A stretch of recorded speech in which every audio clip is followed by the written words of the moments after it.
សួស្តីអ្នកទាំងអស់គ្នាសូមស្វាគមន៍មកកាន់ការសង្ខេបរឿងរបស់ម៉ៃឆោមបន្ទាប់ពីលោកប្រធាននិងយុវជនក្រីក្រម្នាក់បានបដូររូបកាយគ្នាដំបូងគាត់គិតថាកូនស្រីច្បងចាក់ខ្ញុំយាងសម្រាប់រូបកាយពិតរបស់ឪពុកខ្លួនឯងដើម្បីដណ្ដើមតំណែងប្រធានប៉ុន្តែពេលការស៊ើបអង្កេតកាន់តែស៊ីជម្រៅគាត់ទើបដឹងថាអ្នកដែលដកទូយកអុកស៊ីសែនពិតប្រាកដគឺជាមនុស្សផ្សេងទៀតដើម្បីស្វែងរកការពិតថាលោកប្រធានខេងនិងចាក់ខ្ញុំកំពុងលាក់ផែនការអ្វីម្ដាយនិងកូនស្រីសូជីបានផ្លាស់ទៅរស់នៅផ្ទះក្បែរលោកប្រធានខេងអ្នកទាំងពីរតាមដានសកម្មភាពរបស់គាត់គ្រប់ជំហានហើយក៏ខិតខំបង្កើតទំនាក់ទំនងល្អជាមួយយាយរបស់ចាន់ហានផងដែរយាយមិនបានប្រុងប្រយ័ត្នចំពោះពួកគេតតែសោះមិនយូរប៉ុន្មានក៏អញ្ជើញអ្នកទាំងពីរមកញ៉ាំបាយជាមួយជាប្រចាំដូច្នេះហើយលោកប្រធានខេងក៏បានរស់នៅក្បែរប្រពន្ធនិងកូនស្រីដោយមិននឹកស្មានដល់ប៉ុន្តែកាន់តែបែបនេះគាត់កាន់តែយល់ច្បាស់ថាត្រូវបញ្ជូនអ្នកទាំងពីរទៅបរទេសឲ្យបានឆាប់ទើបជាវិធីការពារពួកគេដែលមានសុវត្ថិភាពបំផុតដើម្បីបង្ខំឲ្យសូជីចាក់ចេញដោយខ្លួនឯងគាត់ចេតនាប្រាថ្នាជាប្រធានក្រុមចាត់តាំងលោកលីប្រធានផ្នែកនិងសូជីទាំង3នាក់ឲ្យធ្វើការងារកម្លាំងគ្រប់ប្រភេទគាត់សង្ឃឹមថាសូជីនឹងបាក់ទឹកចិត្តឲ្យលីឈប់ពីការងារប៉ុន្តែសូជីពោពេញដោយការមិនសុខចិត្តនិងកំហឹងមិនថាត្រូវចាត់ឲ្យធ្វើការងារអ្វីនាងក៏ខំថ្មិញអត់ធ្មត់ធ្វើដែរក្នុងអំឡុងពេលនោះលោកលី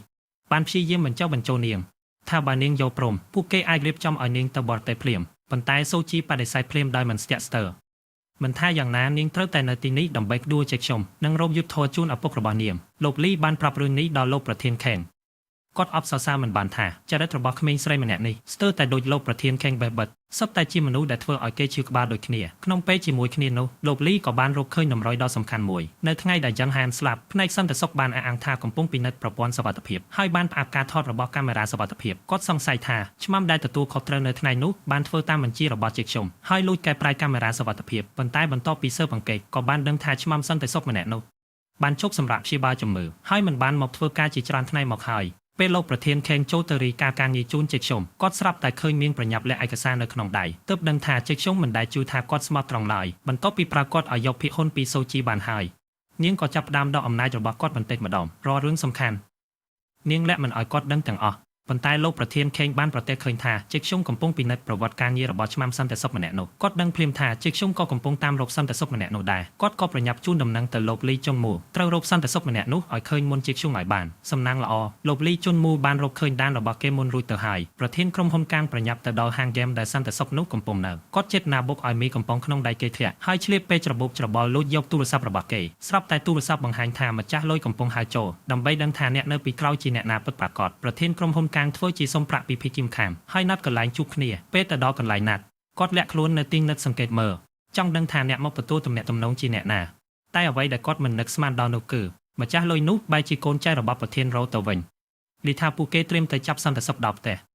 ប្រធានក្រុមហ៊ុនកាងក៏ប្រញាប់រកអាសយាដ្ឋានរួចសម្របទៅភ្លាមប៉ុន្តែចុងក្រោយនៅតែយឺតមួយជំហានសន្តិសុខនោះត្រូវកូនចៅរបស់ប្រធានរ៉ូនាំខ្លួនទៅបាត់ហើយប្រធានក្រុមហ៊ុនកាងវីតម្លៃបានយ៉ាងឆាប់រហ័សថាប្រធានរ៉ូទំនងជាបានដឹងរួចហើយថាអ្នកដែលសម្លាប់រាងកាយដើមរបស់គាត់មានជាប់ពាក់ព័ន្ធនឹងជាខ្ញុំដូច្នេះទើបចង់យកវីដេអូកាមេរ៉ាមន្ទីរពេទ្យដើម្បីយកមកគំរាមជាខ្ញុំឥឡូវនេះក្តីសង្ឃឹមតែមួយគត់របស់គាត់គឺទូរស័ព្ទដែលលួចបាននោះប៉ុណ្ណោះសង្ឃឹមថានៅក្នុងនោះនៅមានភស្តុតាងថាជាខ្ញុំជាឃាតករប៉ុន្តែអ្នកដែលចាប់ការលឿនជាងគេគឺប្រធានរ៉ូ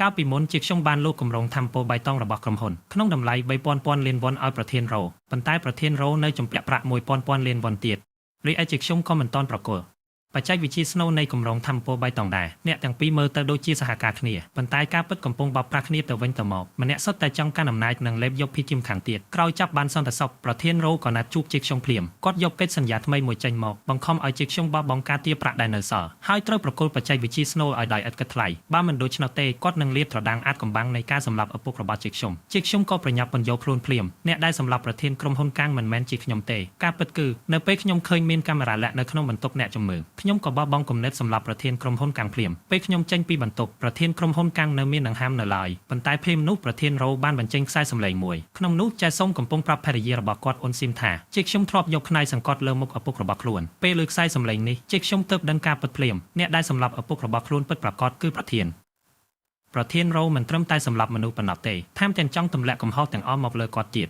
មិនងាយស្រួលទេតែអាចគេចផុតពីស្ថានភាពនេះបាន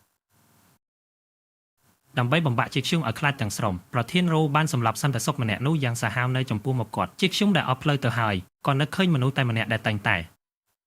អាចបង្វែរស្ថានភាពបាននៅពេលចាំបាច់គាត់ក៏ប្រញាប់ទូរស័ព្ទឲ្យប្រធានក្រុមហ៊ុនកម្មមកជួបហើយប្រាប់គាត់ពីភាពកាចសាហាវនិងល្បិចកលរបស់ប្រធានរ៉ូប្រធានក្រុមហ៊ុនកម្មបង្ខំឲ្យគាត់និយាយការពិតតើអ្នកពិតជាបានសម្លាប់ប្រធានក្រុមហ៊ុនកម្មឬអត់ជាខ្ញុំក៏ព្យាយាមបកស្រាយម្ដងទៀតពេលនោះប្រធានក្រុមហ៊ុនកាន់ចិត្តស្លាប់ទៅហើយខ្ញុំក៏បានកាន់កាប់ក្រុមហ៊ុនរួចដែរគ្មានហេតុផលអ្វីដែលខ្ញុំត្រូវប្រថុយទៅសម្លាប់គាត់ទៀតទេប្រធានក្រុមហ៊ុនកម្មមើលដឹងថាគាត់មិនបានកុហកក៏ស្នើឲ្យអំពាវនាវឲ្យប៉ូលីសចូលមកស៊ើបអង្កេតការពិតតែជាខ្ញុំយល់ថាបើរឿងនេះផ្ទុះឡើងខ្លួននឹងជួបការលំបាកយ៉ាងខ្លាំងគាត់សុំឲ្យប្រធានក្រុមហ៊ុនកម្មលួចស្វែងរកភស្តុតាងដែលបញ្ជាក់ថាប្រធានរ៉ូជាជាតិកពិតហើយសុំការអាម៉ាស់ដែលខ្លួនបានទទួលនៅថ្ងៃនេះវិញទ្វេដងប្រធានក្រុមហ៊ុនកាងសម្រាប់ប្រើកេរ្តិ៍ឈ្មោះរបស់ខ្លួនដែលគេមើលថាជាមនុស្សក្បត់ធ្វើជាចោះចូលប្រធានរ៉ូដើម្បីជ្រៀតចូលខាងក្នុងស្វែងរកភស្តុតាងជាខ្ញុំបានប្រមានគាត់ថាខ្ញុំបានដាក់អនាគតរបស់ខ្ញុំទាំងស្រុងលើអ្នកហើយកុំធ្វើឲ្យខ្ញុំខកចិត្តឲ្យសោះប្រធានក្រុមហ៊ុនកាងក៏ទូរស័ព្ទទៅប្រធានរ៉ូនៅចំពោះមុខគាត់ហើយជាអ្នកស្នើណាត់ជួបដោយខ្លួនឯងក្នុងពេលជាមួយគ្នានោះចែសុងដែលកំពុងសហការជាមួយសាវជីដូចស៊ើបអង្កេតការពិតជាយូរមកហើយក៏រកឃើញថាប្រធានរ៉ូកំពុងយកបទចោទសម្រាប់ឪពុកមកគំរាមជាខ្ញុំដើម្បីដឹងឲ្យច្បាស់ថាតើជាខ្ញុំមានចំណុចខ្សោយអ្វីដែលធ្លាក់ទៅក្នុងដៃប្រធានរ៉ូចែសុងបាននាំមនុស្សម្នាក់ដែលខ្លាញ់ខ្លួនជាស៊ូជីបានខ្លាញ់ខ្លួនជាបុគ្គលិកក្រុមហ៊ុនថែទាំរុក្ខជាតិលួចចូលទៅក្នុងផ្ទះលោកប្រធានរ៉ូដើម្បីស្វែងរកភស្តុតាងប៉ុន្តែបន្ទាប់ពីស្វែងរកពេញផ្ទះពួកគេមិនបានរកឃើញឯកសារសំខាន់អ្វីឡើយចុងក្រោយដែលមិនចង់មកទេ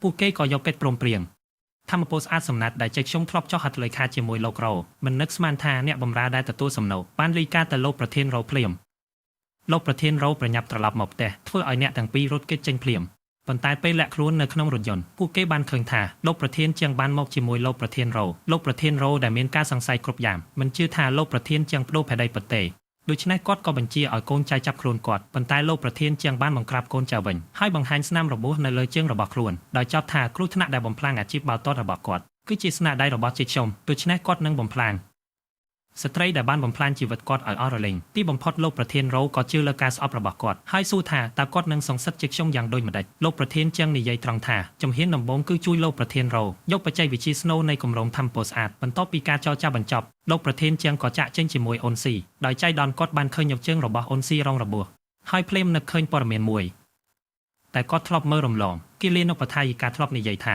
ថ្ងៃកើតហេតុចន្ទើយន្តមិនបានខូចទេប៉ុន្តែចែកខ្ញុំដែលចេញពីបន្ទប់ចុងក្រោយបែរជាជ្រើសរើសដែលចោះតាមចន្ទើបុករួមនឹងព័ត៌មានដែលគីលានុបដ្ឋាយិកាបានប្រាប់នឹងការដែលលោកប្រធានរ៉ូចង់ឲ្យចែកខ្ញុំទទួលកំហុសចំណូលលោកប្រធានជាងទីបំផុតក៏សន្និដ្ឋានបានការពិតនៅថ្ងៃដែលរាងកាយដើមរបស់គាត់ត្រូវបានសម្លាប់អ្នកដែលចូលក្នុងបន្ទប់ពេទ្យមិនមែនមានតែចែកខ្ញុំប៉ុណ្ណោះទេបន្ទាប់ពីចែកខ្ញុំជិះចន្ទើយន្តចេញពីបន្ទប់ចំណែកអ៊ុនស៊ុនដែលតែងខ្លួនស្រដៀងចែកខ្ញុំខ្លាំងក៏ឆ្លៀតឱកាសលួចចូលទៅក្នុងបន្ទប់អ្នកជំងឺហើយដកបំពង់អុកស៊ីសែនរបស់រាងកាយលោកប្រធានជាំដែលខ្លាចថាចែកខ្ញុំនឹងដឹងអ៊ុនស៊ុនប្រញាប់រត់ចុះតាមចន្ទើប៉ុន្តែដោយភ័យពេកក៏ផ្លត់កជើងគីលានុបដ្ឋាយិកាបានឃើញតែខ្នងរបស់នាងហើយច្រឡំថាមនុស្សនោះគឺជាចែកខ្ញុំសូជីមិនបានដឹងទេថាលោកប្រធានជាងបានរកឃើញជាតបថហើយអ្វីដែលគេចង់ដឹងគឺតើលោកប្រធានជាងមានផែនការអ្វីរវាងចែកខ្ញុំនិងលោកប្រធានរ៉ូពិតប្រាកដដូច្នេះគេក៏សហការជាមួយម្ដាយដើម្បីតាមឃ្លាំមើលលោកប្រធានជាងគ្រប់ជំហានម្ដាយនិងកូនម្នាក់តាក់ទាញការចាប់អារម្មណ៍ម្នាក់ទៀតស្វែងរកភស្តុតាងប៉ុន្តែទោះរកយ៉ាងណាក៏មិនបានព័ត៌មានមានប្រយោជន៍ថ្ងៃមួយម្ដាយរបស់សូជីបានដឹងពីយាយជុំចំថា